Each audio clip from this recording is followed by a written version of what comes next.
Welcome, everybody. This is Heather with the New England Museum Association, and welcome to our first Lunch with NEMA on this very snowy January. Today we'll be talking about Zen and the art of successful negotiation with NEMA's Executive Director, Dan Yaeger. I'm going to keep it short on introductions because I'm going to let him do all of that work, but if you guys have any questions at all, just use the chat feature. And I will ask your question to Dan during the process. So I just want to make sure that everybody can hear me. So if you guys can say hi, that would be great in the chat feature.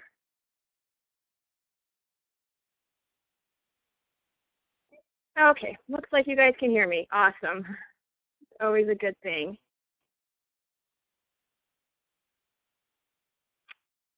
All right, so now that everybody said hi, Dan, I will let you take it over.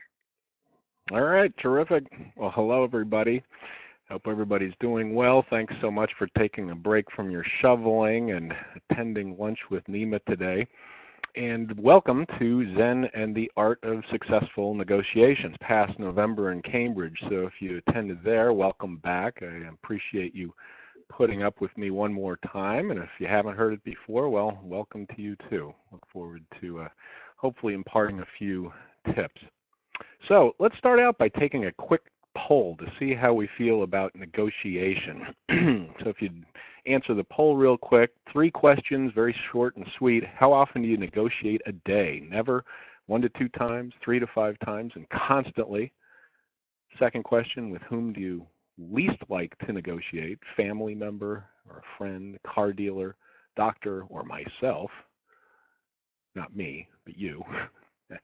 And when I negotiate, I feel elated, empowered, okay, but not great, or like I'm going to throw up. So answer the questions real quick, and we'll take a second. And then, Heather, if you'd finish it up, and let's see what we got.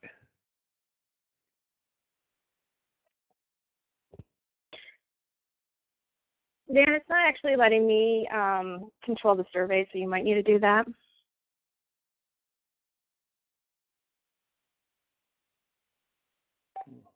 Okay, let's see if I can.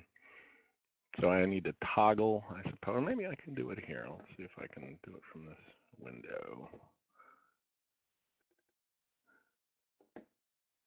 Finish the survey. Keep me in as a participant instead of the presenter. So it's been sent to the presenter. Maybe I'm not the presenter here. Okay, hang on. Let me just see if I can get us. Where's my window? Oh, these things are always, aren't they?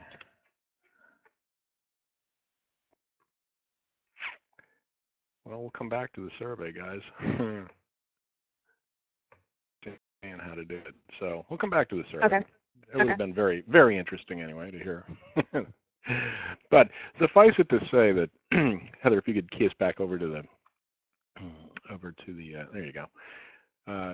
So we all have different experiences and feelings about negotiation, of course. Some of us are experts with a lot of success in negotiation. Some of us are newcomers with a lot of anxiety about negotiation. But all of us have at least some experience because we really do negotiate in some way every day. Basically, every relationship involves some form of negotiation, whether it's with a colleague or a neighbor, say, or a spouse or a kid. Parents especially know what I'm talking about here because, you know, kids are always negotiating about how much homework time they need to put in or whether they have to eat their zucchini or how much TV they can watch and so on and so forth. The point is we negotiate all the time without being aware of it, which is bad because if you're not aware of it, chances are you're not negotiating very well. Or we pass up opportunities to negotiate something and get a better result. We're just sort of unconscious of the opportunities. So I want to do a little experiment. Close your eyes for just a second.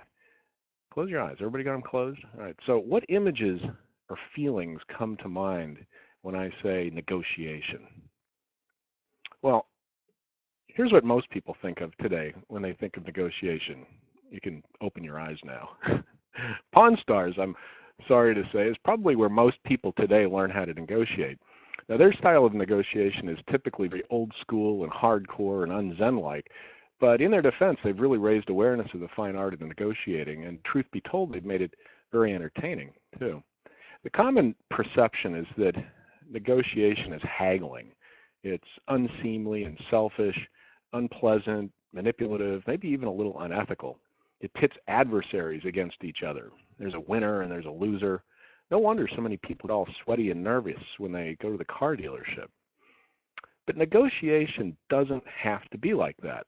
There's another way, a better way. It's called enlightened negotiation. Enlightened negotiation is motivated by finding a mutually agreeable solution. It depends on cooperation and collaboration. Enlightened negotiation produces outcomes that enhance relationships. With enlightened negotiation, winning a negotiation is sort of like winning a marriage or a relationship. It just doesn't really compute. It doesn't make sense.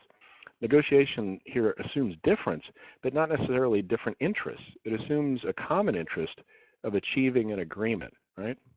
So why is being a good negotiator so important? Well, first, it's a trait of good leadership. If you're a good negotiator, you're better able to safeguard the interests of your institution. It's really expected of anyone in a leadership position. Second, it's a trait of a person with common sense. I mean, basically, who would rationally choose to pay too much for something, right? And if you can't negotiate, you'll generally be taken to the proverbial cleaners. Third and most important, being a good negotiator improves your self-awareness and your self-esteem. You're really in better control, and negotiating skills help you build good habits that affect many other areas of your life as well. So what's Zen got to do with it? Well, everything. After all, we're talking about enlightenment here. To be excellent at enlightened negotiating, you really need to follow certain Zen principles.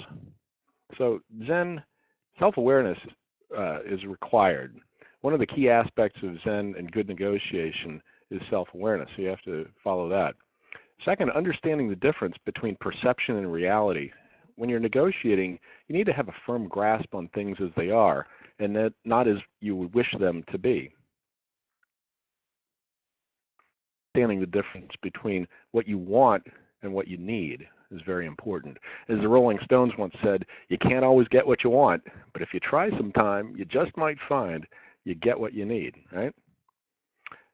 You need to focus on the present moment to build a positive future rather than dwelling negatively on the past. Ego is an obstacle to both enlightenment and to successful negotiation. You have to get beyond your ego desires and understand your true interests, as well as the interests of the other person. We'll go into that more detail in a few minutes. So in this presentation, every time a Zen principle applies, I'm going to mark it with a little smiling Buddha icon to raise your consciousness, as it were. So you might be wondering, what the heck does Yaeger know about negotiating? So let me take a little time out here to tell you about my background and what it has to do with negotiations. As many of you know, I've been with NEMA now for a little over 4.5 years, almost 5 years, and it's really been my dream job in many ways because all the skills and experiences I've developed in my prior career align perfectly, it seems, with what I'm doing right now. Prior to joining NEMA, I was the executive director of the Charles River Museum of Industry and Innovation in Waltham, Massachusetts. And for 20 years prior to that, I was the president of Yaeger Communications, a marketing communications firm that specialized in destination development, which means that I work with cities and towns and regions around the country to help bring visitors to their area. And it was in that context that I had many museum clients, including the Cleveland Museum of Art and the MFA Boston, Peabody Essex Museum, and many others. So through the years, I found that strong negotiating skills were essential elements of my success, whether it was negotiating contracts or advertising rates, printing jobs, employee salaries, sponsorship deals, whatever, that kind of a thing. People ask me all the time how I learned the fine art of negotiation, and I always tell them it was by reading the book Getting to Yes. When I first read it early in my career, it was a revelation. Like a lot of folks, I really hated the idea of negotiation in many ways, but I knew I had to get better at it. Getting to Yes transformed my thinking and in many ways my career too. The principles in the book are very simple and common sense. I reread the book not long ago and was struck by how many of the principles mirror the principles of Zen. Many of the concepts and ideas we talk about here today are from Getting to Yes, so I highly recommend you reading it. It's a terrific book. So here are the things we're going to talk about today. First, we're going to go over negotiation basics, highlighting the importance of understanding your negotiating partner as a person, focusing on interests instead of positions, developing creative options, and finding objective criteria for agreement. Next, I'm going to present you with the golden key of enlightened negotiations, BATNA, which stands for Best Alternative to a Negotiated Agreement. Then we're going to go into the moment and discuss real-time negotiating strategies and tactics. And then we're going to have some time for reflection and questions at the end. And interspersed throughout, I've got a series of exercises that when I delivered the session at the conference, we actually did in the session. We don't have time for that today, but I'm going to suggest them as exercises that you can use at home after the webinar and so forth, and it'll give you an idea of being able to reflect on some of your own presuppositions about negotiation. So by the end of the session, you're going to have a new perspective on the art of negotiation, really no matter what experience level you have. You're going to have some enhanced negotiating skills and a renewed sense of self-awareness and confidence and maybe even a little inner calm and peace, hopefully. So that's what we're going to get out of it. So we're going to start off with negotiation basics. And I just wanted to first kind of elaborate on the difference between what I term traditional negotiation, the type everybody loves to hate, and enlightened negotiation. And there is really a big difference to it. First of all, the principles of negotiation are completely different. In traditional negotiation, you sort of have the basic principle of you stick to your guns no matter what. And yet in enlightened negotiation, you really stand to be more open to change and open to hearing what your negotiating partner has to say, and you base your negotiations on that. The outcomes for traditional negotiation are always win-lose. It's kind of a win-lose situation. But in Zen negotiation, it's more, you try a win-win, of course, but it's more than that, too. You try to create an atmosphere in the negotiation that's actually transformative to your relationship with the other person, the other side, whatever the group is that you're negotiating with.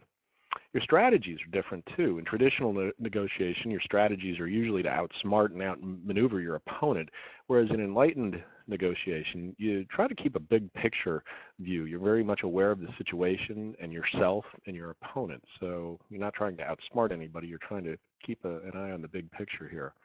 And the tactics too are completely different. In traditional negotiation, you're typically looking at a lot of aggression and pressure and the like to win that negotiation. But in enlightened negotiations, you really find your strength from calm.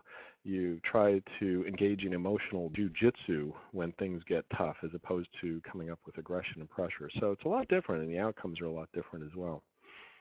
So some of the negotiation basics. Number one is separating the people from the problem. So in negotiation, it's very easy to feel that you're negotiating with an abstract representative of the other side, so to speak.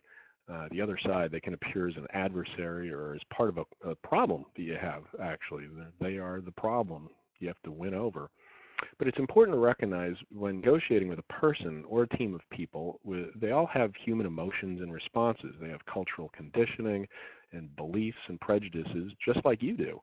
So the other side, they may be rational or irrational, they might be friendly or angry, but still you have to remember that they're people too.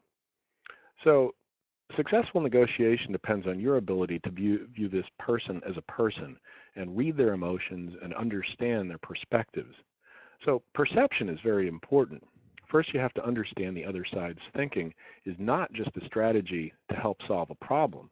Their thinking and your thinking is, in fact, the problem.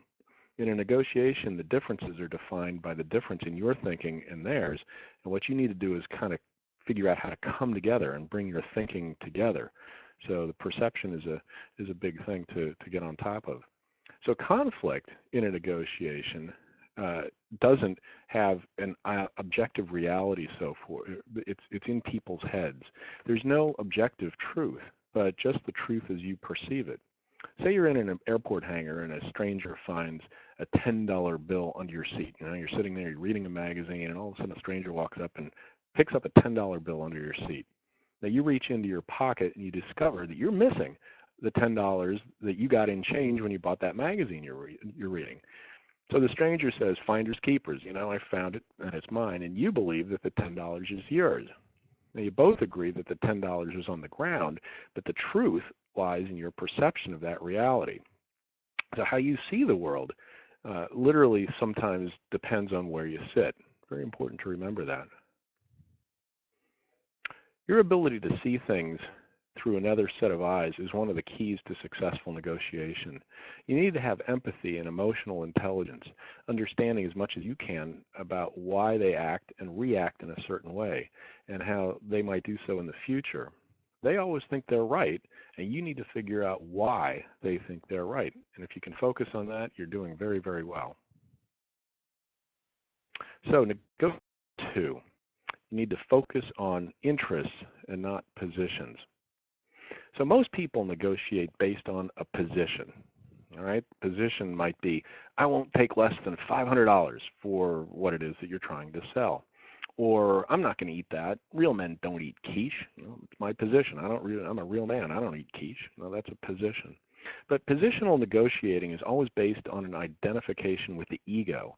And the ego is usually a very unreliable source in protecting your true interests. So what do I mean by ego? Well, the ego is your thinking self. It's conditioned by culture and upbringing that you've been through. So when you identify with your ego, there's always an other outside of you. There's always an other person. There's a separation. And that other person is similarly conditioned to you, as I said, with values and certain types of beliefs and prejudices and so forth. So in a negotiation, the more you identify with your ego, the more you hold to your positions, and the further away you are from the other side, the other person, and to a successful negotiation. So how do you know when you're identifying with your ego? Well, there are a couple of tip-offs, and you can use this both for yourself in understanding your own reactions and also the other side. So you're identifying with your ego when you start hearing about the need for respect. Whenever you need to be respected, you know that it's about your ego. Right? Another tip-off is when you need to be right, when you feel like I absolutely cannot lose this argument because I just need to be right. I'm going to be disrespected if I'm not seen as being right. There's also a couple other things, a feeling of separation and alienation.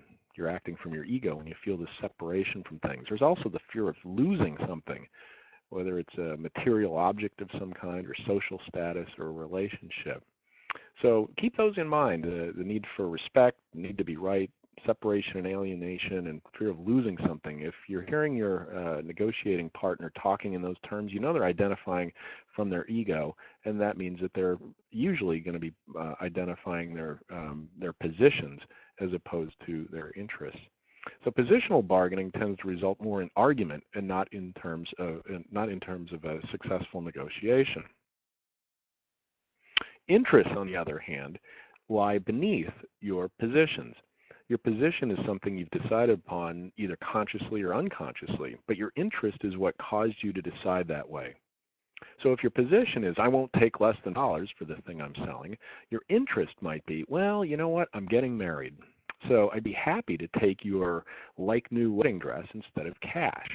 You know, you'd say you want $500, but your interest really is getting a wedding dress, and you would be applying the $500 to the wedding dress anyway, but, you know, somebody might be willing to swap you a wedding dress. So your interest is something you need to keep in mind. Real men don't eat quiche becomes translated into, I'm really hungry, and that spinach cheese pie smells really good. I'm not going to eat a quiche, but I'll eat spinach cheese pie. You know, you're hungry. Your interest is satisfying your hunger. So understanding the whys behind the other side's whats is a key negotiating skill. Even more important is understanding the whys behind your own positions. Self-awareness is a hallmark of Zen, and it's the same with negotiation. Self-awareness leads to a flexibility, an objectivity, and a creativity in finding solutions in a negotiation. You become focused on finding mutually beneficial outcomes rather than arguing over your fixed positions. So it's very important for you to have that sense of self-awareness. I have to jump in here, too, with a little aside. Last week, it was very exciting for me. I got a chance to go to a presentation and actually meet one of the authors of Getting to Yes, a guy named William Ury, Bill Ury. And he was talking about his new book, which is Getting to Yes with Yourself, and basically talking about just this whole point, how the key to a successful negotiation is really, it doesn't start with you understanding the other side. It begins with you understanding your own structure, your own internal structure, and your own interests and so forth. So doing that self-evaluation is very, very important in terms of being successful at negotiating. So what you find is that most interests are best served as basic human needs. And what are some of the basic human needs? Well, there's safety and security, one of the most fundamental human needs. Economic well-being is another one.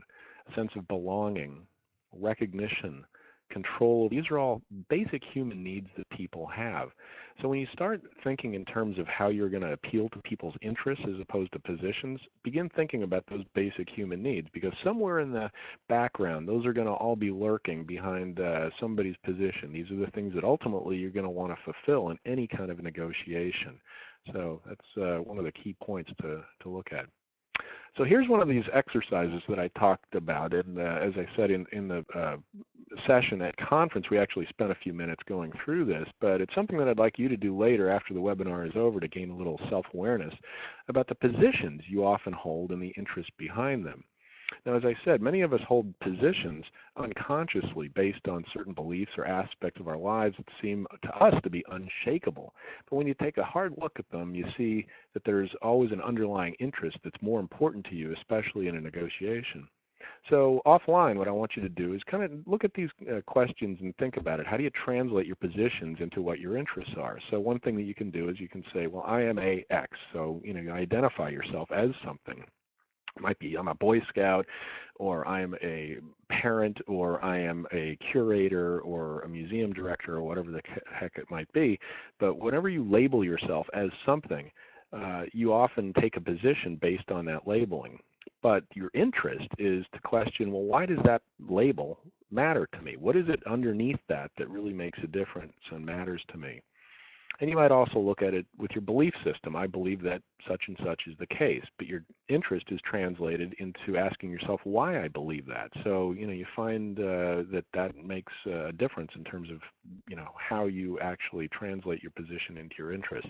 Or you might say, I always do something a certain way, and ask yourself why I do something a certain way. So those are all things that you can do, asking yourself, well, what are the positions that I hold? What are the things that seem so rock solid to me, but underneath those all, there's kind of this interest that I have that's a little bit different.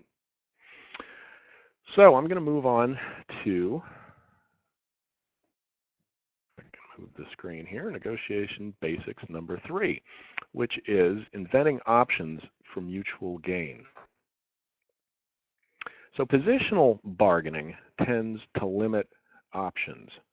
Fixed positions causes black and white thinking, really at a time when success in a negotiation depends on you seeing many colors instead of black and white, right? So there's an old story about 2 kids negotiating for an orange. Now there's orange and 2 kids, and each kid argues that he deserves the orange. But then they decide that the fairest way to deal with the issue is just simply to divide the orange in half. They get nowhere arguing from their positions. I deserve it, or you deserve it. So they think they're doing a pretty good thing. But when they divide it in half, one kid eats the fruit and throws away the peel. And the other kid, second kid, throws away the fruit and uses the peel to bake a cake. Both sides left something on the table by thinking positionally. Now, if they had worked out their mutual interests, they would have gotten all they wanted instead of half. You would have had one kid getting all of the fruit and the other kid getting the whole peel, which you wanted. So that's kind of when you need to think in terms of getting away from your position and start seeing the interests of the other person as well. Or as my grandmother down on the farm used to say, if you want to feed more hands, farm hands that is, you don't need more slices, you need a bigger pie. So with self-awareness and awareness of everyone else's interests, you'll be better able to come up with the creative options that lead to a solution, a bigger pie, as it were, instead of more slices. And so point number 4 in terms of negotiating basics is insisting on using objective criteria and fair procedures. So positional bargaining usually adopts a mentality of because I say so. This is the last line of defense that you usually have, and you're backed into a corner and you finally just say, well, it's because I say so. This is why I want this to be a certain way. But this positional bargaining tends to lapse into argument and not agreement. Even if both parties are enlightened negotiators who understand each other's interests and desire a win-win outcome, it's likely that there are going to be points that are going to be unresolvable without some objective criteria. You might want the rent to be lower, your landlord wants it higher. your boss wants you to work harder, or your teenager wants to stay out later than his curfew, right? So positional bargaining invokes subjective criteria that leads to argument and not solution. So for example, with the, talking to your landlord, and you say, well, my rent should be $500 a month because that's all I can afford. Well, it's sort of subjective. What is it that you can afford, or what can't you afford? Or the, my boss wants me to work harder argument. You might say, well, I'll work harder if you pay me more. It's kind of a response. It's subjective. Or to the kid, you might say, why can't you stay out later than 10 p.m.? Because I'm your mother. That's why. Because I told you so. We've all heard that many, many times, right? But when you negotiate using objective criteria, you produce wise agreements that are based on fairness, and it really creates an atmosphere of success for negotiating. So you're talking to your landlord, and you say to the landlord, instead of, well, I can't pay any more than $500 because that's all I've got, or something, you can say most apartments of this size in this neighborhood go for $500 a month. Love to find a $500 a month apartment in Boston, but in any event, you get the idea. There's an objective criteria that the landlord can actually look at the market value. Or to your boss, you might say, it's customary in our organization to get a day and a half of comp time for every day of weekend work. So if you want me to work harder on the weekend, say, well, we've got our policy. So it's something that you can draw as an objective reference point. Or, to your kid, you might say, I don't want you driving home late because statistics show that teens get in more accidents the later it gets, so on and so forth. So using those objective criteria really help produce fair agreements. It's also important to use fair procedures in addition to objective criteria to avoid the because I say so trap, right? So what are some fair procedures? Well, I think we all know some of the fair procedures, like the one person cutting the cake and the other person choosing the slice, that type of thing. Something as simple as taking turns is a fair procedure. You can take turns in an argument, in a negotiation, or a coin flip, or drawing lots, or so forth. One fair procedure sometimes that's used on Pawn Stars, for example, is letting somebody else decide. And you see this on Pawn Stars very often. They try to use objective criteria by calling in an expert or something, right? There's somebody else in this negotiation that helps provide some objectivity and fairness to it, to bring in the expert for the coins or for the books or whatever the case might be. And so they do this very effectively. They also very often refer to market value and the authenticity of the piece and so forth. So they do utilize objective criteria very often in Pawn Stars. But of course, their bottom line is the bottom line. They're not going to go above a certain mark because they're not going to make any money at it. So here's another little negotiation exercise you can reflect on in your free time after this webinar. Think about using the 4 basic principles of negotiation, and how would you apply those points in negotiating for that $10 that we talked about under your airport seat. Think of yourself as being the person that lost the $10, and you're reading that stranger comes up with the $10. So you think about what kind of negotiation would be created there, and how would you answer it? How would you get that $10 back? You got to remember to separate the people from the problem. You have to focus on their interest and not on their position. You have to invent creative options for mutual gain, and you have to insist on those objective criteria and fair procedures using those principles. We had a really great interaction during the conference session with this. A lot of people were outraged that somebody would, think about taking $10 from somebody under the seat, but they came up with some very creative options, and I'd be curious how you did as well a little bit later on. So let's turn now to what I consider to be the linchpin for a successful, enlightened negotiation, trying to figure out your best alternative to a negotiated agreement, or BATNA. So in traditional bargaining, you typically go into the negotiation with a bottom line. You've decided that you're not going to offer more or take less than a specific figure. And then you stick to the bottom line in the negotiation. Sometimes you're successful and sometimes you're not. But this bottom line mentality inhibits your imagination and may or may not be in your best interest. Using a bottom line as a position that you won't change, meaning that you won't adapt your strategy to what you've learned during the negotiation. And a rigid bottom line might be set too high or too low. You might find yourself breaking off negotiations too soon and wishing you hadn't, or you might find yourself accepting less than what the other party in reality would have offered you under other circumstances. Instead, what you should do is get to know your BATNA and use it as your negotiating guide. So how do you find your BATNA? Well, first you need to assess all of the elements at play in the negotiation and understand how your interests are served by all of those elements in the negotiation. And then ask yourself what you're going to do if the negotiation fails and you need to walk away from the bargaining table, right?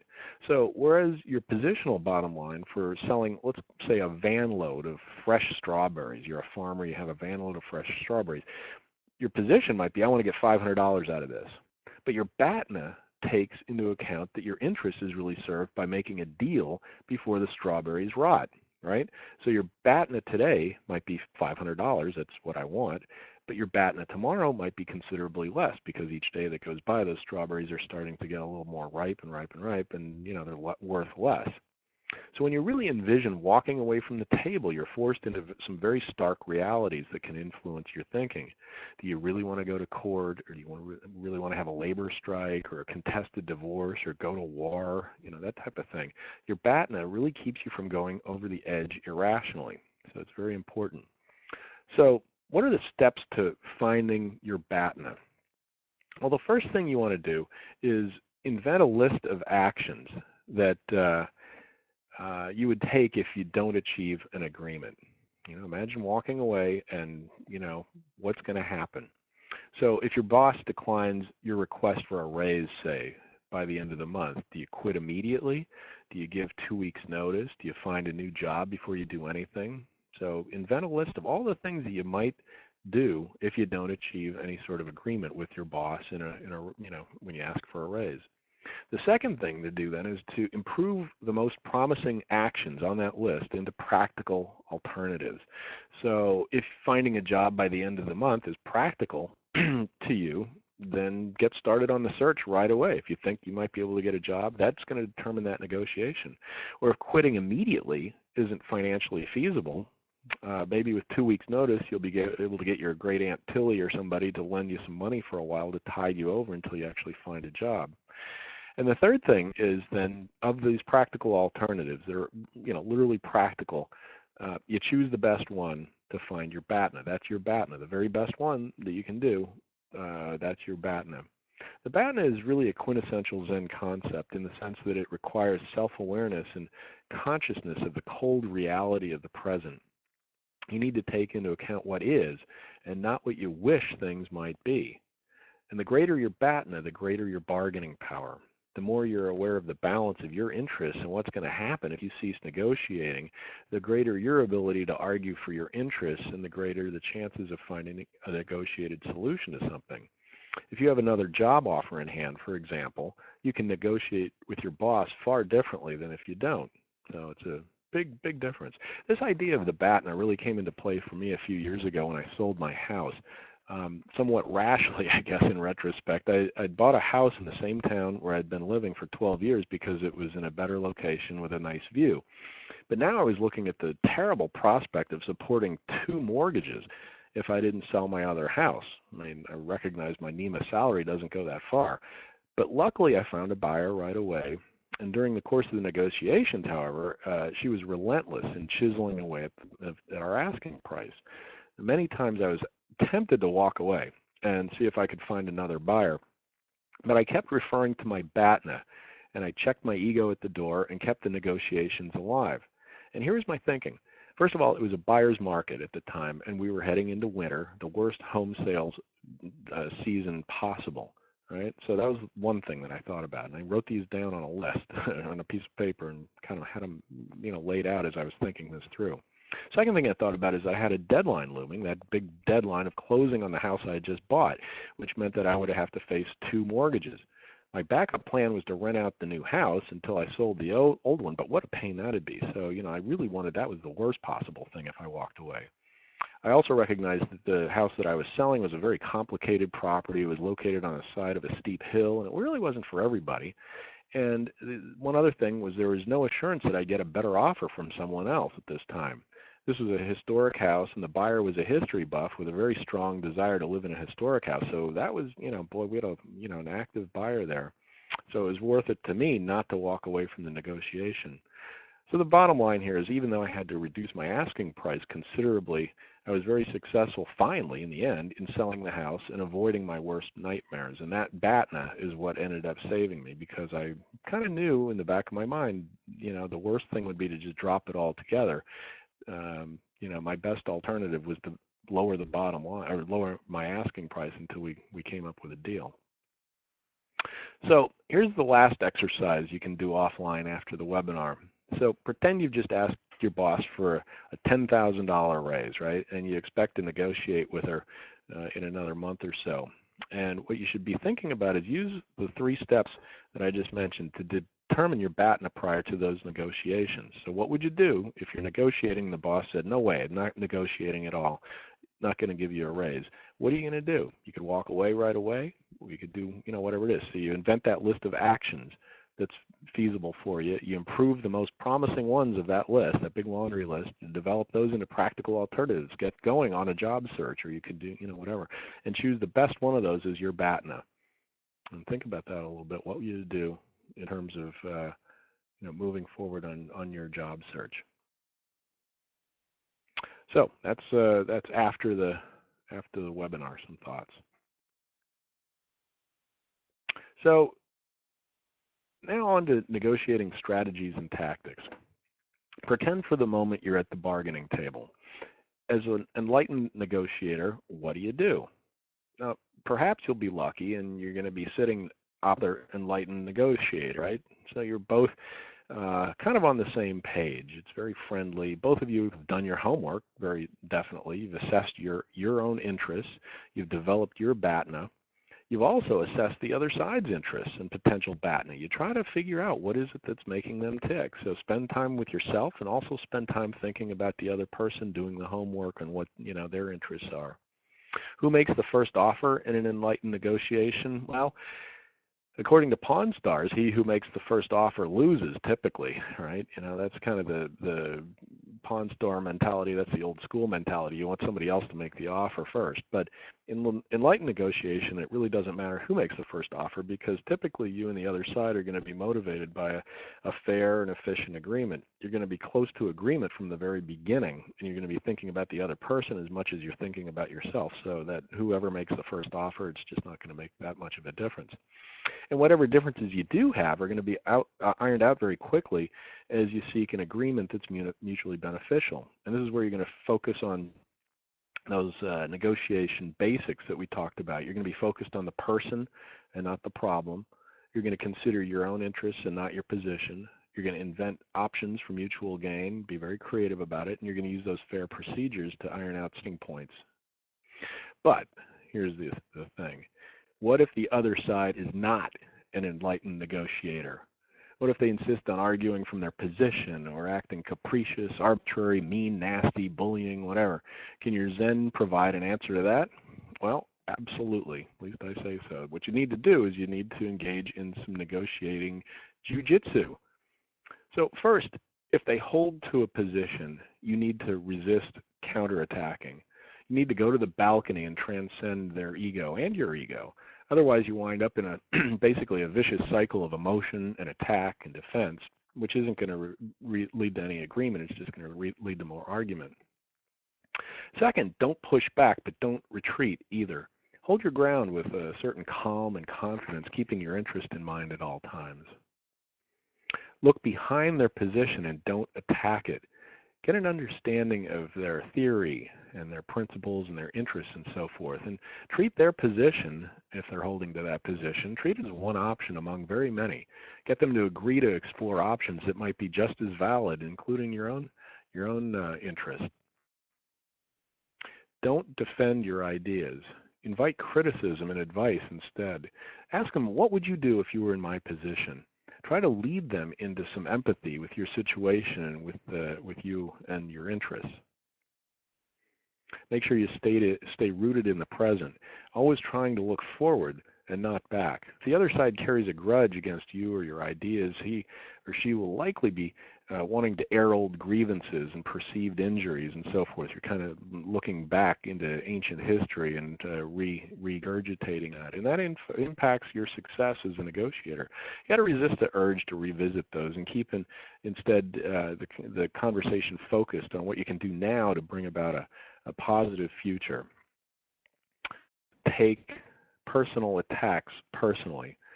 And I know this is really difficult to do in real time, but it's essential if you're going to break out of the cycle of ego argument and get onto the business of enlightened negotiation. Let the other side vent if necessary and feel heard. This will reflect back their need for respect and make you a more empathetic figure, strengthening your bargaining power. Try to deflect their attacks on you toward attacking the mutual problem that you have in front of you. So again, it's tough, but and also be aware of those. Remember, I was talking about those key points that you need that ego. Your ego needs respect and so on and so forth. So this is where you would bring that into play. Yield to pressure. That's a big thing. Never yield to pressure such as threats and bribes and manipulation, refusal to budge, and so forth. So that's not really negotiating. It's coercion. That person is not negotiating at all if they're threatening you or trying to bribe you or manipulate. It's coercion. So never in a negotiation yield to that at all. And when debating points, use questions instead of statements. So statements tend to generate resistance, whereas questions create answers. Instead of stating something like, okay, you're talking to your boss in the museum, you say, we need to crowdsource the next exhibition. Well, that's a statement. But instead present it as, don't you think it would be beneficial to the attendance at our next exhibition if it were crowdsourced? You get that question and you get a person engaged in it. You're also potentially, in this case, using objective criteria. You're saying, wouldn't it be beneficial to attendance? He or she can agree or disagree with it, but you've got a response coming, at that point. It can also be your best negotiating tactic. If the other side has just made an outrageous proposal, try sitting there calmly, like the Buddha saying nothing. Your stillness could make the other side see the unreasonableness of their proposal. If you've asked a question to which they've offered a vague or an incomplete answer, meet it with silence. They're going to feel compelled to answer more completely or create a new proposal. And where disagreements exist, try to find an agreement on your points of disagreement. This is going to provide clarity and focus your energy on specifics rather than on generalities. So remember that communications is a significant source of negotiating power. So you might have silence as one of your strategies, and that can certainly help. But communication is also, and sometimes you communicate with silence, I guess. It's one of the keys. But be aware of your ability to communicate in one way or the other. And finally, always try to think positively and bring positive energy to the negotiation. Be optimistic that you can achieve an agreement that creates a bountiful result for all parties, enriching everyone's life. Like life, negotiations are seldom linear affairs. They go off on tangents. They have degrees of unpredictability and uncertainty, and they often have very surprising outcomes. But if you adopt the principles of enlightened negotiation, you have a much success. You're going to have enhanced your relationship with your negotiating partner instead of detracting from it. And you're going to be a much better person in the process, possibly. And hopefully, as a result, with more of us doing enlightened negotiation, the world's going to be a much better place. So that's it for me. Thanks for listening. I appreciate it. And now I guess we can field a few of your questions. And guys, have you had some questions in the chat feature? Was actually pretty quiet, so this would be the time if you guys have any questions for Dan to actually ask them.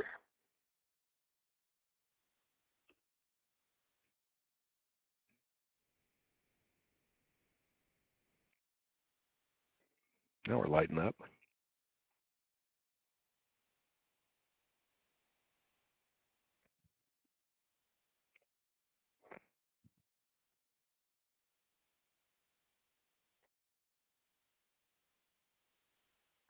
I should mention that today's session was recorded, so that will be on the NEMA website probably tomorrow when I get back into the office. You're optimistic about tomorrow, and I assume your shoveling's going well. Of course, we're going to be back in the office tomorrow. Yeah. Okay, so we do have one question. I prefer time to think. How does one get that in one-on-one negotiation? Time to think? Yep, time to think. Yeah, well, it is absolutely a great strategy to use the time to think. And there are a couple of things that you can do. First of all, is just simply, if you're dealing with another enlightened negotiator especially, it's just simply asking them, I need a little time to think. Can you give me 5 minutes? And, whatever, a little alone time perhaps, or just some quiet time. And, that person is going to be content to listen to you. One thing also you could do is just simply go quiet. And, sometimes that invites other conversation. Sometimes it doesn't. But it's sometimes very awkward, but you might be making a point in being quiet, and that might be part of your strategy. Sometimes another thing that often works is for you to claim that you need to bring whatever proposal or whatever thoughts to somebody else that has authority.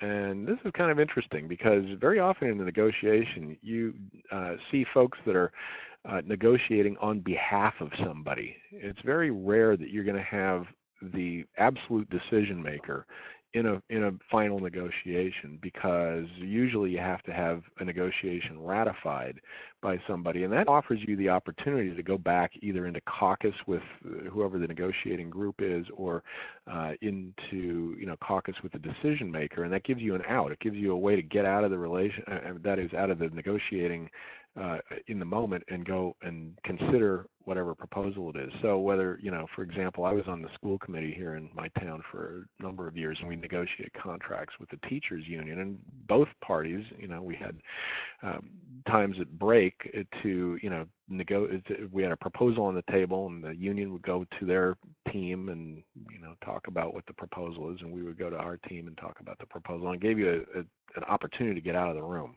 Now, sometimes if you're negotiating with a kid, it's not always that way. But, I remember my mother used to say, well, I have to talk to your father about this when I had a, that's the kind of negotiating you get into, so you can, get out of the immediate moment and ask somebody else and make a decision. Hopefully that answered it. Okay, I do have a bunch of questions now. Let's see. How do you negotiate a salary at an interview for a new job? Carefully. I know, that one's a big one. Well, so, that, right, and that very often is a very important one and very tangible for many of us. If you don't know, of course, what the job is, what the offering is, whatever position it is, it's kind of difficult to know whether you're in the range, and that's always a very careful dance. The employer very rarely says anything more than salary commensurate with experience, right? So what is that supposed to mean? Is that anywhere near in my ballpark? And they, of course, ask you for your salary requirements so that they get a sense of what your range has been. And it's sort of like asking, making the first offer when you do that. Should you do that? Do you ignore that? I typically am very honest about it, in the situations that I've had in doing it, and just indicating here's what my overall compensation package has been, so you get a sense from the employer that you're in the, in the ballpark. If you're not in the ballpark, they're wasting your time and you're wasting theirs. So that allows you to get a sense of where it is. There are other strategies too, though. When you do your homework in a negotiation, you can go to, for example, the NEMA, or now it's the National Salary Survey, the National Museum Salary Survey. NEMA's been doing a salary survey for 25 years or thereabouts, and a couple of years ago it went national, so we now have national statistics. But you can tell from there what the average salaries are for pretty much any type of position in a museum. It gives you a great negotiating leverage because you can get a sense of, it broken out by museum type and size of budget and region of the country and the like. So you kind of have an edge there where, going into a negotiation what you would be asking for, what they would be expecting to pay. So those things are, keys when you do your homework. That is with an awful lot of power, and ultimately, then it's working out what your value is to the organization, and the finding a monetary figure to settle on.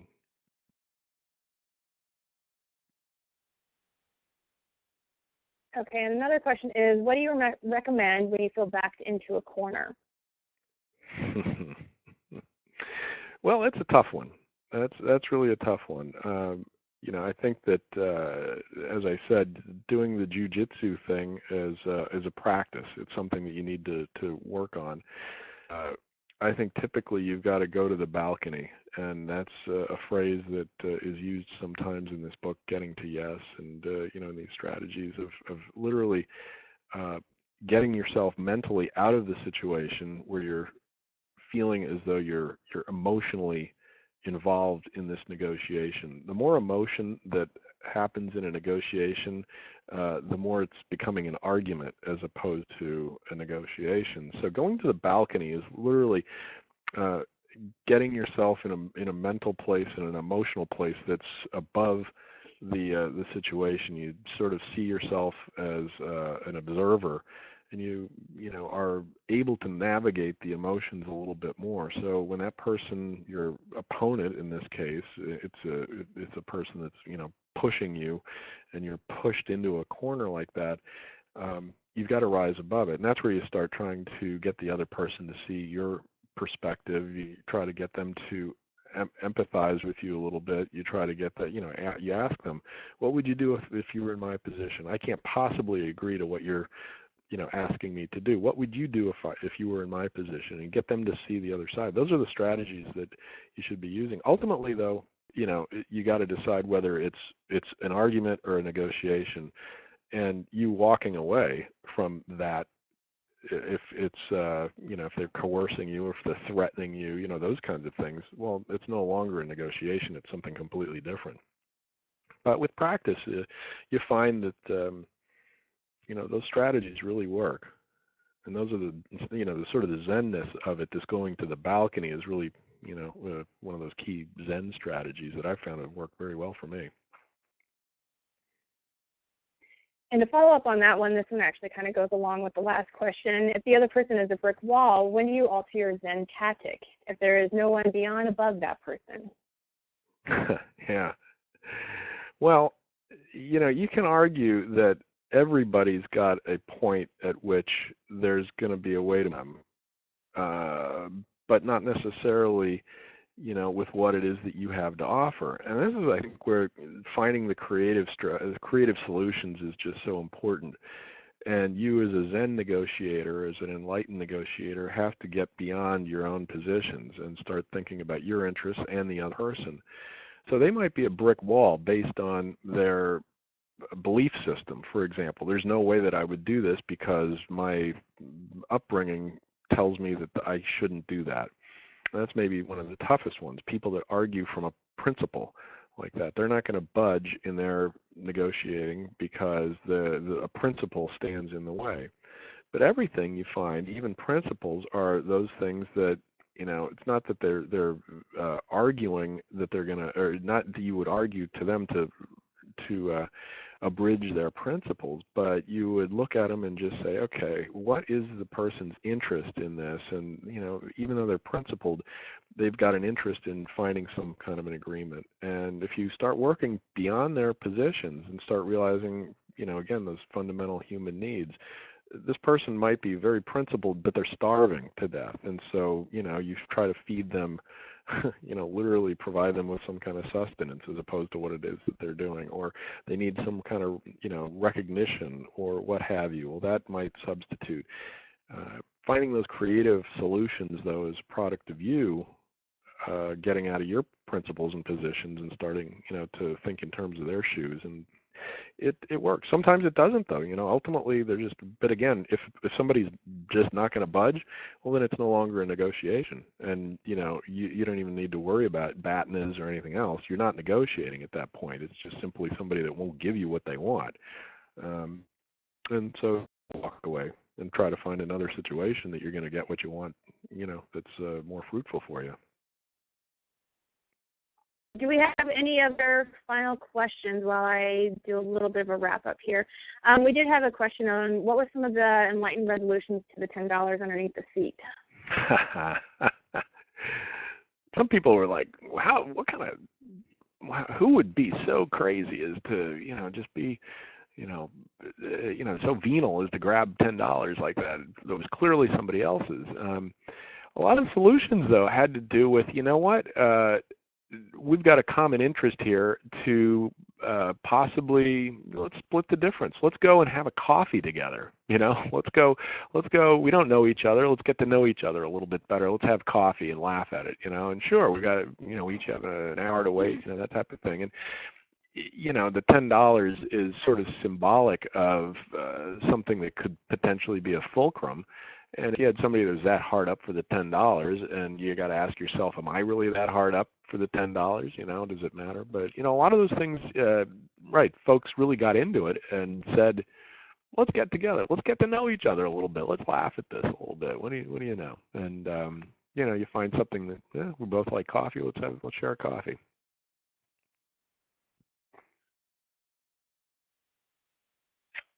Okay, so that seems like we're done with the questions. I want to thank everybody for coming out today, or staying inside basically, and coming to our webinar, the first of 2015. And I also want to say thank you to Museum Trek from Trek Solver for sponsoring our Lunch with NEMA series. Do you have anything for wrap up? No, thanks everybody. Appreciate it. And Heather, what we'll do is let's check and see if we can add the survey, the poll that everybody took. We'll get to the bottom of that and maybe add that into the file as well. Okay. Yeah, as I mentioned earlier, this is being recorded, so as soon as I get back into the office tomorrow, I will upload it to the NEMA website and share it on Facebook and Twitter, so everybody knows that it's ready to view. And if you guys think of any other questions, or as you're going through those exercises and you want to converse with me, just shoot me an email or something. It's one of my favorite subjects, so I'm always willing to talk negotiating. And I'll take suggestions for future Lunch with NEMA. Definitely let us know. We're always looking for new ideas. And so I think that is it for the Snowy Wednesday, and we look forward to seeing you at the next one in February. Thanks, everybody. See ya. Thanks.